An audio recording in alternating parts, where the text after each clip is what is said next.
Estamos en 1948. Con el fin de la Segunda Guerra Mundial había terminado el pacto antifascista contra Hitler, esa especie de romance entre Estados Unidos y la Unión Soviética que permitió en América Latina el desarrollo de tendencias progresistas, partidos, sindicatos.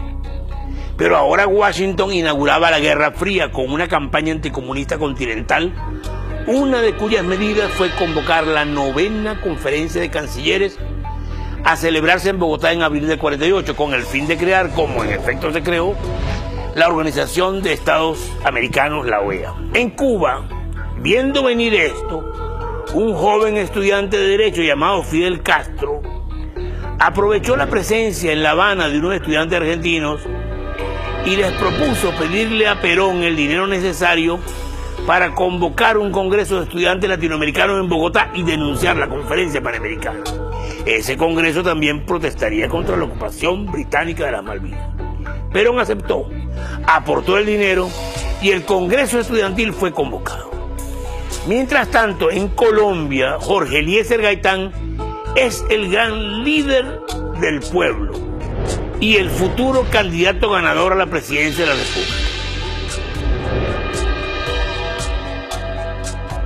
Yo no soy yo personalmente, yo soy un pueblo que me sigue, porque se sigue a sí mismo cuando me sigue a mí, pero he interpretado. Es un fenómeno político. Eso preocupaba a la oligarquía y a los partidos tradicionales, secretamente de acuerdo contra ese hombre que decía: el hambre no es ni conservadora ni liberal. Suele decirse que el asesinato de Gaitán desencadenó la violencia en Colombia, pero no es cierto. Ya existía una gran violencia permanente de la oligarquía contra los sectores populares, mucha matanza de liberales por parte de policías y sicarios del gobierno. Lo que cambia con el asesinato de Gaitán y el Bogotazo es que el pueblo por la primera vez responde a la violencia con violencia y va a seguir respondiendo durante 60 años con diversas formas de lucha armada. El 7 de febrero del 48, 2 meses antes de morir, Gaitán encabeza 100.000 personas en la Marcha del Silencio para pedirle al presidente Ospina Pérez que cese la matanza. Y una semana después, el 15 de febrero, en el entierro de 20 liberales masacrados en Manizales, Gaitán se pronuncia nuevamente por la paz. Pero los asesinatos continúan y el 18 de marzo Gaitán rompe con el gobierno y exige la renuncia de los ministros. El presidente Ospina Pérez responde nombrando canciller al más odiado político, el conservador y fascista Laureano Gómez, para que presida la conferencia panamericana. Y lo primero que hace Laureano Gómez es vetar a Gaitán en el evento que comienza el 30 de marzo. Los estudiantes recogen el reto y proponen que Gaitán sea quien clausure el 10 de abril su propio congreso. El fatídico 9 de abril del 48 al mediodía, Gaitán decide ir a almorzar a un restaurante cercano.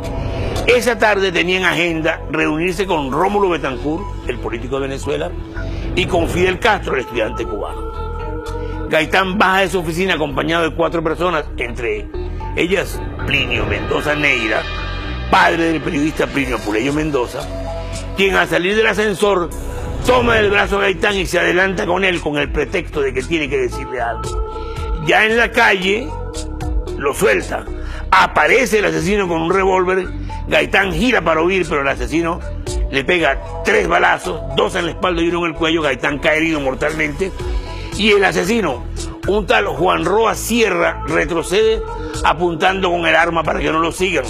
Sin embargo, unos metros más allá se deja desarmar mansamente por el detective Pedro Emilio Potes, quien se lo entrega a 2 policías para que se lo lleven detenido y extrañamente desaparece. Juan Roa Sierra era un esquizofrénico de tendencias fascistas que se creía la reencarnación del general Santander. El día anterior al asesinato, Roa Sierra, que era un pobre, había exhibido una gran suma de dinero con la cual, entre otras cosas, compró el arma homicida.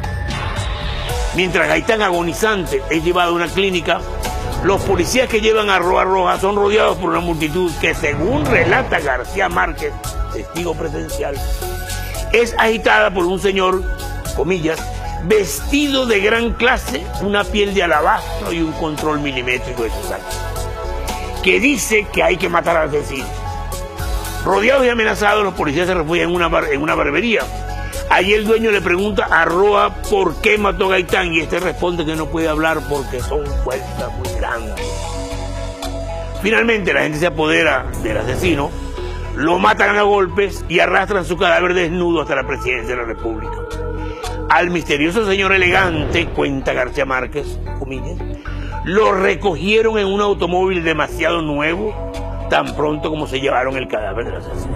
Atención, atención, hoy 9 de abril de 1948. En estos momentos acaba de ser pedido el doctor mataron el padre de Colombia. Corre la voz. Mataron a Gaitán, mataron a Gaitán. Comienzan los saqueos e incendios en Bogotá que se fueron esparciendo a varias ciudades colombianas. Se incendiaron tranvías, autos y 142 edificios, oficinas, hoteles, iglesias del centro, incluyendo la gobernación. Algunas unidades policiales se unen a la revuelta y reparten armas al pueblo, mientras las estaciones de radio transmiten llamados a la revolución. Para quitarle carácter político, la iglesia recomienda al gobierno soltar a los presos comunes para que saqueen. El ejército dispara contra el pueblo y el resultado final del Bogotazo es de 3.000 muertos. La justicia colombiana se cubrió de ridículo cuando sentenció en 1978 que Juan Roa Sierra era un esquizofrénico que actuó por motivos personales y solo. Muy por el contrario, la muerte de Gaitán es el resultado de una acción encubierta, la famosa Operación Pantomima, ejecutada por la Embajada de Estados Unidos y la Policía Colombiana con colaboración de la oligarquía. Así lo confesó en Cuba muchos años después el agente de la CIA John Meples Espíritu, que en el 48 estaba en Bogotá haciéndose pasar por estudiante italiano bajo el nombre de Giorgio Rico. Ahora bien, mientras los documentos sobre las acciones de Estados Unidos en el derrocamiento de Arbenz en Guatemala en el 54, por ejemplo, o en el de Salvador Allende en Chile en el 73, han sido todos desclasificados, los documentos sobre el asesinato de Gaitán seguían siendo secretos en el 2001, cuando el FBI y la CIA son llevados a juicio para que los desclasifiquen.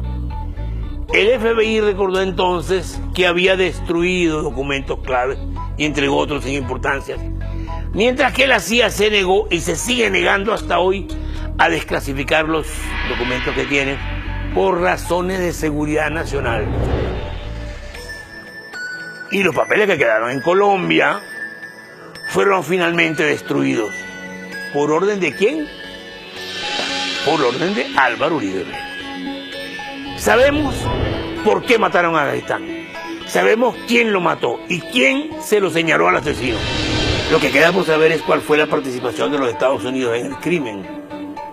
Pero todo indica que eso seguirá siendo, por un tiempo, para ustedes y para mí, otro misterio de la historia.